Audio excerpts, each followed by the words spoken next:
அஸ்ஸலாமு அலைக்கும் வரஹ்மத்துல்லாஹி வபரகாத்துஹு. சூரத்துல் ஹுஜராத் தஃப்சீர் தொடரிலே நாங்கள் இன்ஷா அல்லாஹ் இன்று 12வது வசனத்தை பார்க்கலாம் என்று இருக்கின்றோம். அல்லாஹ் தஆலா கூறுகின்றான், யா அய்யுஹல்லதீன ஆமனு இஜ்தனிபு கஸீரம் மினல்-ظن இன்ன பஅத-ظن இஸ்முன் வலா தஜஸ்ஸஸு வலா யக்தப் பஅதுக்கும் பஅதா யுஹிப்பு அஹதுக்கும் அன் யஅகுல லஹ்ம அஹீஹி மைத்தா ஃபகரிஹ்துமூஹ் வத்தகுல்லாஹ் இன்னல்லாஹ தவ்வாபுர் ரஹீம். ஈமான் கொண்டவர்களே, இஜ்தனிபு நீங்கள் தவிர்ந்து கொள்ளுங்கள், கஸீரம் மினல்-ظن நீங்கள் நினைக்கக்கூடிய விடயங்களில் அதிகமானதை தவிர்ந்து கொள்ளுங்கள். இன்ன பஅத-ظن இஸ்முன் அவற்றிலே சிலது பாவமானவை. வலா தஜஸ்ஸஸு நீங்கள் ஒரு விடயத்தை ஒருவரை துருவி துருவி பார்க்க வேண்டாம். வலா யக்தப் பஅதுக்கும் பஅதா உங்களில் சிலர் இன்னும் சிலரை பற்றி அவர்கள் இல்லாத நேரத்தில் பேச வேண்டாம். யுஹிப்பு அஹதுக்கும் அன் யஅகுல லஹ்ம அஹீஹி மைத்தா உங்களுடைய ஒருவர் தன்னுடைய சகோதரனின் இறைச்சியை அவர் மரணித்த நிலையில் சாப்பிட விரும்புவீர்களா? ஃபகரிஹ்தும் நீங்கள் நிச்சயமாக அவற்றை வெறுப்பீர்கள். வத்தகுல்லாஹ் அல்லாஹ்வை மனதில் ஆழமாக இருத்தி கொள்ளுங்கள். இன்னல்லாஹ தவ்வாபுர் ரஹீம் நிச்சயமாக அல்லாஹ் தஆலா அதிகமாக மன்னிக்கக்கூடியவனாகவும் மிகவும் இரக்கம் காட்டக்கூடியவனாகவும் இருக்கின்றான். அன்புக்குரிய சகோதரர்களே, நாங்கள் ஏற்கனவே பார்த்தோம், யா அய்யுஹல்லதீன ஆமனு என்று அல்லாஹ் தஆலா முஸ்லீம் சமூகத்தை பார்த்து ஈமான் கொண்டவர்களை தொடர்ந்தும் விழித்து கொண்டு வருகின்றான். அந்த வகையிலே இங்கு கூறப்படுகின்ற விடயங்களும் மிக முக்கியமான, எவ்வாறு ரசூல் ஸல்லல்லாஹு அலைஹி வஸல்லம் அவர்களை கண்ணியப்படுத்துவது, அல்லாஹ்வை கண்ணியப்படுத்துவது மிக முக்கியமானது. ஏனென்றால் அந்த இடத்திலும் அல்லாஹ் தஆலா யா அய்யுஹல்லதீன ஆமனு என்று குறிப்பிட்டான். அதேபோல் முஸ்லீம் சமூகத்துக்குள்ளால் பிளவுகள் வருகின்ற போது அதனை நாங்கள் சமாதானம் செய்து வைப்பது, ஒற்றுமையை கட்டி எழுப்புவது, இதனையும் அல்லாஹ் தஆலா யா அய்யுஹல்லதீன ஆமனு என்று தொடர்ந்து அப்படியே கூறி வருகின்ற அல்லாஹ் தஆலா இந்த பகுதியையும் யா அய்யுஹல்லதீன ஆமனு ஈமான் கொண்டவர்களே என்று விழித்து கூறுகின்றான். இங்கே நாங்கள் பார்க்கலாம், இதற்கு முன்னர் உள்ள பகுதியை நாங்கள் பார்த்தோம், முஸ்லீம் சமூகத்தின்குள்ளால் ஒற்றுமையை கட்டியெழுப்புவதை பற்றி அல்லாஹ் தஆலா பேசினான். இந்த பகுதி ஒற்றுமையை கட்டியெழுப்புவதற்கான ஒரு உத்தரவாதம். இங்கே கூறுகின்ற விடயங்களை கடைபிடிக்கின்ற போதுதான் முஸ்லீம் சமூகத்துக்குள்ளால் ஒற்றுமையும் அமைதியும் பிரச்சனை இல்லாமலும் ஒரு நிம்மதியான வாழ்வை கொண்டு செல்ல முடியும். அதற்கான ஒரு உத்தரவாதத்தை தான் அல்லாஹ் தஆலா இங்கே குறிப்பிடுகின்றான்.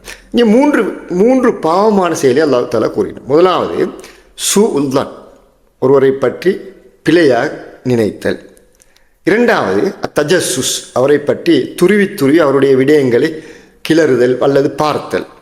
மூன்றாவது அல்-கீபா அவர் இல்லாத கட்டத்திலே அவரை பற்றி பேசுதல். நாங்கள் இங்கே பார்க்கலாம், இந்த பகுதிகள் ஒருவரை பற்றி நினைத்ததாக இருக்கலாம், பிழையாக நினைப்பதாக இருக்கலாம், அல்லது நினைப்பதாக இருக்கலாம். அவரை பற்றி நாங்கள் இன்னொரு மனிதரிடம் கீபத்தாக பேசுவது, அவர் இல்லாத கட்டத்தில் அவரை பற்றி அவர் வெறுக்கக்கூடிய விடயங்களை பேசுவது, அவரை பற்றி துருவி துருவி பார்ப்பது, ஆய்வு செய்வது, இவையெல்லாம் ஒரு மனிதனுடைய உள்ளத்திலிருந்து தோன்றுகின்ற விடயங்கள், உள்ளத்தோடு சம்பந்தப்பட்ட விடயங்கள். அடுத்த மனிதனை பற்றி பிழையாக நினைப்பது முழுக்க முழுக்க உள்ளம் சம்பந்தப்பட்ட விஷயம். நான் அடுத்த மனிதனை பிழையாக நினைப்பது என்றால் அது உள்ளத்தோடு தொடர்புபட்ட விஷயம். நான் அடுத்த மனிதனை பற்றி துருவி துருவி தேடுவதாக இருந்தால் அதுக்கு பின்னால் உள்ளம் சார்ந்த ஒரு விடயம் இருக்கிறது. நான் ஏன் தேட வேண்டும் அடுத்த மனிதர்களை? அவன் என்ன செய்கின்றான்? அவன் என்னை விட முன்னேறுகிறானா? அவன் என்னை விட எப்படி இருக்கின்றான்? என்னுடைய ஸ்டேட்டஸ் என்ன? அவனுடைய ஸ்டேட்டஸ் என்ன? இப்படி நாங்கள் அந்த உள்ளத்தோடு சம்பந்தப்பட்ட ஒரு விடயம் அங்கே ஒரு போட்டியாக, ஹசத் ஹிக்குதாக, அது பொறாமையாக மாறுகின்ற போது தான் நாங்கள் அடுத்த மனிதர்களுடைய விடயத்திலே தலையிடுகின்ற இந்த பண்பு எங்களிடம் தோன்றும். எனவே இந்த இடத்திலே நாங்கள் பார்க்கலாம், சூஉல்-ظن தஜஸ்ஸுஸ் போன்ற இந்த செயற்பாடுகள் எங்களுடைய கல்போடு சம்பந்தப்பட்ட விடயங்கள். ஆரம்பமாக கல்வியிலிருந்து தான் இந்த பிரச்சனைகள் உருவாயின. எனவே நாங்கள் பொதுவாக இஸ்லாம் பற்றி பேசுகின்ற போதும் இமாம் கஸாலி அவர்கள் இதனை அழகாக விளங்கப்படுத்துவார்கள். ஃபிக்ஹுல் லாஹிர், ஃபிக்ஹுல் பாத்தின் என்ற இரண்டு சொற்களை பாய்ப்பார். ஃபிக்ஹுல் லாஹிர் என்றால் நாங்கள் வெளிப்படையாக செய்கின்ற ஃபிக்ஹ். உதாரணமாக தொழுகையிலே எவ்வாறு தக்பீர் கட்டுவது, எவ்வாறு நாங்கள் ருக்கூக்கு செல்வது, எவ்வாறு சுஜூதுக்கு செல்வது, இவையெல்லாம் ஃபிக்ஹ், வெளிப்படையான ஃபிக்ஹ். ஃபிக்ஹுல் பாத்தின் என்பது உள்ளம் சம்பந்தப்பட்ட விஷயம். உதாரணமாக தக்பீர் கட்டுகின்ற போது, நாங்கள் தொழுகை ஆரம்பிக்கின்ற போது எங்களுடைய உள்ளம் எப்படி இருக்கின்றது என்பதை பற்றி அறியும். உது செய்கின்ற போது எவ்வாறு உது செய்வது, எவ்வாறு தயமம் செய்வது என்ற சம்பந்தமாக நாங்கள் அதிகமாக பேசுகிறோம். ஆனால் ஃபிக்ஹுல் பாத்தினை மறந்து விடுகின்றோம். உது செய்கின்ற போது ஓதுகின்ற அந்த துவாக்கள் என்ன கருத்தை கூறுகின்றன, அந்த உது செய்கின்ற போது நாங்கள் எப்படி எங்களுடைய மனோநிலை இருக்க வேண்டும். உதாரணமாக இமாம் அபுல் ஹசன் அல் நதி அவர்கள் இதனை விளங்கப்படுத்துகின்ற போது, உது என்பது நாங்கள் இந்த உலக தொடர்பிலிருந்து எங்களை கழுவி நாங்கள் ஒரு ஆன்மீக இன்னொரு உலகத்தை நோக்கி செல்ல இருக்கின்றோம், அல்லாஹ்வுடன் பேசுகின்ற அந்த நிலைக்கு செல்ல இருக்கின்றோம். ஏன்னா உதுவுக்கு அவர் ஒரு ஆன்மீக பெருமானத்தை கொடுக்கின்றார். இதைத்தான் நாங்கள் ஃபிக்ஹுல் பாத்தின் என்று குறிப்பிடும். உள்ளம் எந்த நிலையில் இருக்கின்றது என்ன அந்த பகுதி. எங்களுடைய துரதிஷ்டவசமான ஒரு விடயம்தான், நாங்கள் ஃபிக்ஹுல் லாஹிருக்கு கூட முக்கியத்துவம் கொடுத்து ஃபிக்ஹுல் பாத்தினை முழுமையாக மறந்து விடுகின்றோம். இரண்டையும் பேலன்ஸ் பண்ண வேண்டிய ஒரு தேவை இருக்கின்றது. ஃபிக்ஹுல் லாஹிர், ஃபிக்ஹுல் பாத். அந்த பின்னணியில் தான் நாங்கள் எங்களுடைய தர்பியத்துல் தமாஇர் வல் குலூப், உள்ளங்களை நாங்கள் பயிற்றுவிப்பது, உள்ளத்தை நாங்கள் மெதுவாக கட்டி எழுப்பது, உள்ளத்தில் இருக்கின்ற அழுக்குகளை நீக்குவது, உள்ளத்தில் இருக்கின்ற நஜீஸான விடயங்களை நீக்குவது என்ற இந்த பகுதி மிக முக்கியமான. பெருமையாக இருக்கலாம், பொறாமையாக இருக்கலாம், அடுத்த மனிதனை பற்றி மோசமாக நினைப்பதாக இருக்கலாம், அடுத்த மனிதனை பற்றி இன்னொரு மனிதனிடம் பேசுவதாக இருக்கலாம். இவையெல்லாம் உள்ளத்தோடு சம்பந்தப்பட்ட விடயங்கள் என்பதை இந்த பகுதியிலே ஆரம்பமாக நாங்கள் புரிந்து கொள்ள வேண்டி இருக்கின்றது. முஸ்லீம் சமூகத்தின் அடிப்படை அடுத்த மனிதனை பற்றி நல்லதாக நினைத்தல், அடுத்த மனிதனை பற்றி அவனுக்கு நலவை நாடுதல், அடுத்த மனிதனுக்கு உதவி செய்தல், அடுத்த மனிதன் பற்றி ஒரு நல்ல அபிப்பிராயத்தை கட்டி எழுப்புதல். இவை தான் முஸ்லீம் சமூகத்துக்குள்ளால் இயங்கக்கூடிய நல்ல சில பண்புகள் என்பதையும் நாங்கள் புரிந்து கொள்ள வேண்டும். நாங்கள் சூஉல்தான் என்பது நாங்கள் ஏற்கனவே பார்த்தோம், உள்ளத்தோடு சம்பந்தப்பட்ட விடயம். ஒரு மனிதனை பற்றி நாங்கள் பிழையான எண்ணத்தை கொள்கின்ற போது அடுத்து அது செயல் வடிவம் பெறுகின்றது, அது ஒரு ஆக்ஷன் என்ற கட்டத்தை நோக்கி நகர்கின்றது. ஒரு மனிதனை பிழையாக நாங்கள் அடையாளப்படுத்திவிட்டால் அல்லது பிழையான ஒரு எண்ணம் எங்களுடைய உள்ளத்திலே தோன்றிவிட்டால் நாங்கள் இப்போது என்ன செய்வோம் என்றால், அவனை பற்றி அந்த பிழையான விடயத்தை ஊர்ஜிதப்படுத்திக் கொள்வதற்காக அவனை பற்றி துருவி துருவி ஆராயக்கூடிய நிலைக்கு செல்கின்றோம். இதனைத்தான் தஜஸ்ஸுஸ் என்று சொல்கிறோம். துருவி துருவி அவனை பார்த்தல், அவனுடைய விடயங்களை அவதானித்தல், அவனின் பின்தொடர்தல். ஏன்னா இப்போது நாங்கள் நான் என்னை பற்றி நினைப்பதை விட அவனை பற்றி நினைக்கின்ற, அவனை பற்றி மோசமாக நினைக்கின்ற, அவனுடைய குறைகளை தேடக்கூடிய நிலைக்கு தள்ளப்படுகின்றன. அது அடுத்த கட்டத்தை நோக்கி நகர்த்துகின்றது, இன்னும் அந்த வட்டம் விரிவாகின்றது. அது ஹீபத் என்கின்ற கட்டத்தை நோக்கி செல்கிறது. எனக்கும் அவனுக்கும் மத்தியிலான இந்த தொடர்பு உறவு இப்போது மூன்றாம் நபரை நோக்கி நகர்கின்றது. பாருங்கள், உள்ளத்திலே தோன்கின்ற சூஉல்லான், மோசமான எண்ணம், அது ஒரு ஆக்ஷனாக மாறுகின்றது, ஒரு செயல் வடிவம் பெறுகின்றது. அவனுடைய விடயங்களை நான் துருவி துருவி தேடுகின்ற ஒரு கட்டத்தை நோக்கி நான் நகர்கின்றேன். அது இன்னும் விரிவடைந்து மூன்றாவது நான்காவது நபர்களை நோக்கி நகர்கின்றது.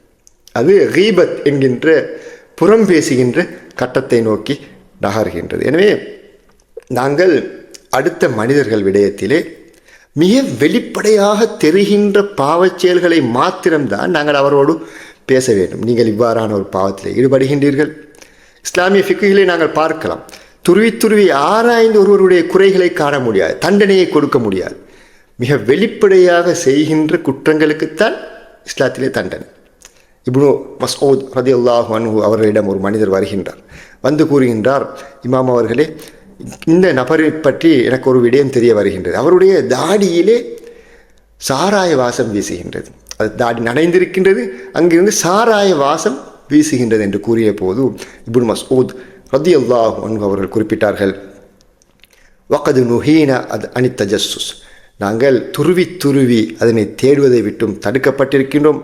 வலாக்கின் இன் யத்ஹர் லனா ஷைஉன் நஅஹுது பி, ஆனால் தெளிவாக அவர் சாராயம் குடிக்கின்றார் என்று எங்களுக்கு தெரிந்தால் நாங்கள் அதனை அவரோடு பேசலாம், அதுக்கு பற்றி நாங்கள் பேசலாம், கலந்துரையாடலாம், அவரை எவ்வாறு அங்கிருந்து தடுப்பது பற்றி நாங்கள் அவரோடு உரையாடலாம், அல்லது அவருக்குரிய தண்டனையை கொடுக்கலாம் என்று இப்னு மஸ்ஊத் ரலியல்லாஹு அன்ஹு அவர்கள் அழகாக அந்த விடயத்தை அணுகுகின்றார். இதுதான் இஸ்லாமிய ஃபிக்ஹ்.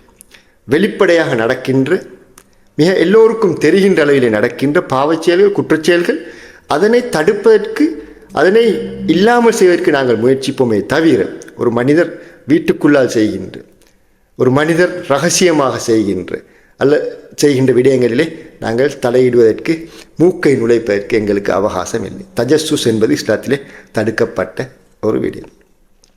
கீபா என்பதை பற்றி ரசூல் ஸல்லல்லாஹு அலைஹி வஸல்லம் அவர்கள் அழகாக விளங்கப்படுத்தினார்.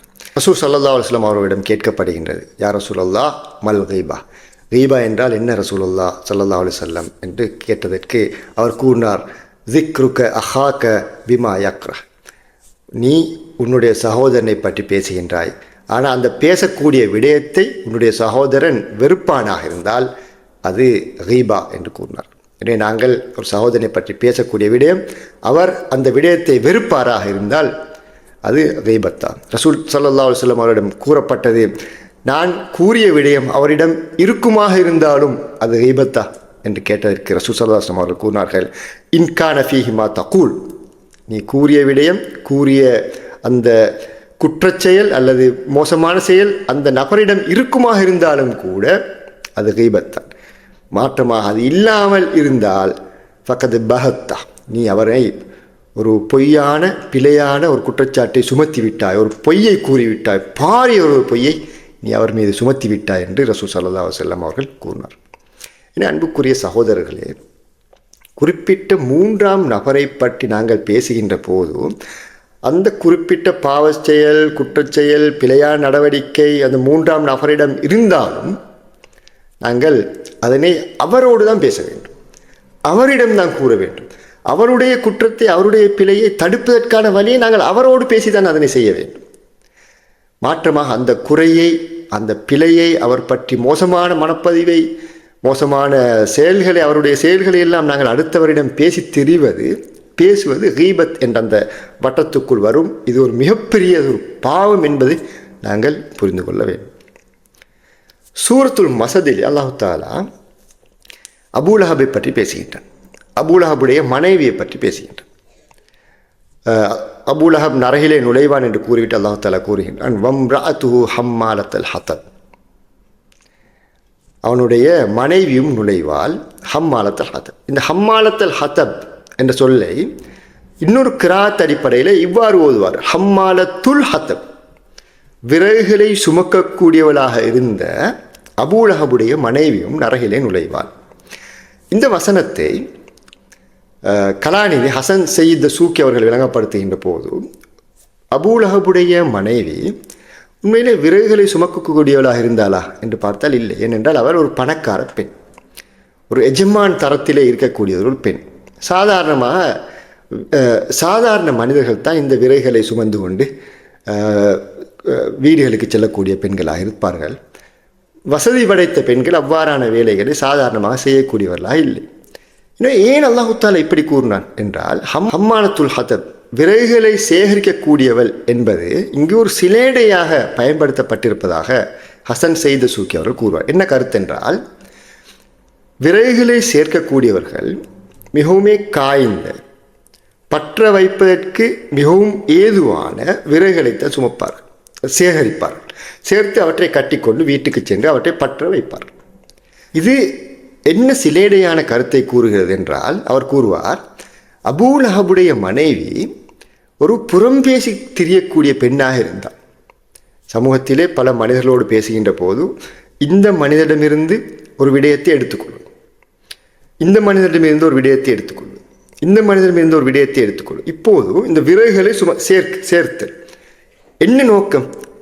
அவர்களுக்கு மத்தியிலே பிளவுகள் பற்ற வைத்து குறிப்பிட்ட இந்த விடயத்தை எடுத்து அதனை இங்கால் ஊதி விடுவது, இந்த விடயத்தை எடுத்து இந்த நபர் உங்களை பற்றி இவ்வாறு கூறினார், இந்த நபர் உங்களை பற்றி இவ்வாறு கூறினார் என்று அந்த மனிதர்களுக்கு மத்தியிலே அந்த விறகுகளை சேர்த்து அந்த மனிதர்களுக்கு மத்தியிலே அதனை பற்ற வைத்து விடுவது, ஒரு ஃபித்னாவை கிளப்பி விடுவது, பிரச்சினையை தோற்றுவித்து விடுவது, மனிதர்களுக்கு மத்தியிலே, உள்ளங்களுக்கு மத்தியிலே பிளவுகளையும் சச்சரவுகளையும் மோசமான எண்ணங்களையும் தோற்றுவித்து விடுவது என்று அவர் அதனை விளங்கப்படுத்தும். இதனைதான் ஹம்மாலத்துல் ஹதப். அல்லாஹ் தஆலா இங்கே அபூலஹபுடைய மனைவி நரகம் செல்கின்ற அந்த காட்சியை கூறுகின்ற ஒரு பண்பு தான் இந்த மோசமான பண்பு. அடுத்த மனிதர்களை பற்றி தகவல்களை சேர்த்து அந்த தகவல்களை 3ஆம் நபரிடம் கூறி அந்த பிரச்சனையை இந்த நபருக்கும் இடையிலே பிரச்சனையையும் மோசமான மனப்பதிவையும் மோசமான எண்ணங்களையும் தூண்டி விடுவது, பற்ற வைத்து விடுவது, ஃபித்னாக்களை கிளப்பி விடுவது என்று கூறலாம். இங்கு அன்புக்குரிய சகோதரர்களே சகோதரிகளே, ஒரு மிக பாரதூரமான ஒரு பாவம் சூல்தான், மோசமாக எண்ணுதல், தஜஸ்ஸுஸ் துருவி தேடுதல், கீபா அடுத்த மனிதனை பற்றி இன்னொரு நபரிடம் கூறுதல். இவையெல்லாம் இஸ்லாத்திலே தடுக்கப்பட்ட மிக மோசமான, மிகவும் மிக பாரதூரமான ஹராமாக கருதப்படக்கூடிய பாவங்கள். அதனை பாருங்கள். அல்லாஹ் தஆலா ஒரு உதாரணத்துக்கு விளங்கப்படுத்துகிறார். நீங்கள் உங்களுடைய சகோதரனுடைய இறைச்சியை அவர்கள் மரணித்த கட்டத்திலே சாப்பிடுவீர்களா? ஒருவருடைய சகோதரன் மரணித்து விட்டார். இப்போது அந்த மையத்துடைய இறைச்சியை வெட்டி நாங்கள் சாப்பிடுவோமா? ஃபக்கரிஹ்தும், நீங்கள் அதனை வெறுப்பீர்கள். எந்த மனிதனும் இதனை செய்ய மாட்டான். எந்த மனிதனும் இந்த கட்டத்தில் ஈடுபட மாட்டான். எனவே அல்லாஹ் தஆலா கொண்டு வருகின்ற இந்த காட்சியும் எங்களுடைய செயற்பாடுகளையும் நாங்கள் மிக்ஸ் பண்ணி பாருங்கள், ஒன்றோடொன்று கம்பைன் பண்ணி பாருங்கள். சூல்தான், கீபா, தஜஸ்ஸுஸ் என்ற அந்த பகுதி எங்களுடைய சமூகத்தில் இவ்வாறு மிக பரவலாக மிக சாதாரணமான ஒரு விடயமாக இருக்கின்றது. அதே நேரம் அல்லாஹ் தஆலா கூறுகின்ற இந்த பகுதி, ஒரு மையத்துடைய இறைச்சியை சாப்பிடுதல் என்பதை யாரும் ஏற்றுக்கொள்ள போவதில்லை. அனைவரும் வெறுக்கக்கூடிய ஒரு விடயம். எனவே அந்த பாரதூரத்தை அல்லாஹ் தஆலா இங்கே கூறுகின்றார். நாங்கள் எங்களுடைய உள்ளங்களை மாற்றிக்கொள்ள வேண்டியிருக்கின்ற தர்பியத்துல் குலூப் வத்தமாய், எங்களுடைய உள்ளங்களை நாங்கள் பயிற்றுவிக்க வேண்டியிருக்கின்றது. மெதுவாக அதில் இருக்கின்ற அசிங்கங்களை நாங்கள் களைய வேண்டியிருக்கின்றது. அடுத்த மனிதர்களை பற்றி இருக்கின்ற சூஉத்தன்னுக்கு பதிலாக ஹுஸ்னுத்தன்களை வைக்க வேண்டியிருக்கின்றது. பிழையான எண்ணங்களுக்கு பதிலாக நல்ல எண்ணங்களை வைக்க வேண்டியிருக்கின்றது.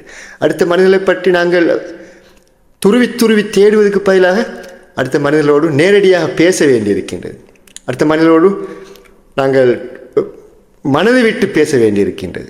அடுத்த மனிதர்களுடைய கீபாவுக்கு பதிலாக நாங்கள் அந்த மனிதர்களுடைய பிழைகளையும் குறைகளையும் அந்த மனிதனோடு பேசி அவனுக்கு வழிகாட்ட வேண்டியிருக்கின்றது.